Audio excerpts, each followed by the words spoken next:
Kamusta ka, Bernie? Pag-usapan natin kung makakaapekto nga ba sa iyong aviation career, lalo bilang isang AMT, kung ikaw po or nalaman mo na meron kang color blindness.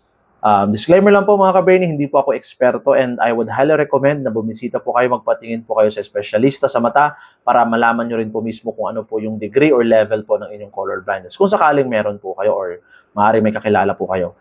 So sa tanong po natin kung makaka-apekto ba ito, yes and no. Yes, dahil meron po mga company na talagang mahigpit sa pagdating dito and may mga trabaho po tayo bilang isang mekaniko, bilang isang AMT na kung saan mag-require talaga sa atin ng color identification.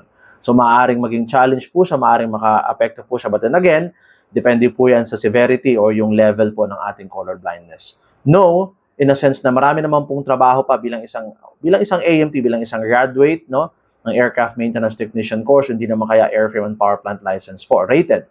Maraming trabaho na pwede kang pasukan na kumbaga kasama pa rin doon or nasa linya pa rin ng pagiging mekaniko. Pwede kang magtrabaho sa shops, pwede kang magtrabaho sa warehouses, maging toolkeeper ka.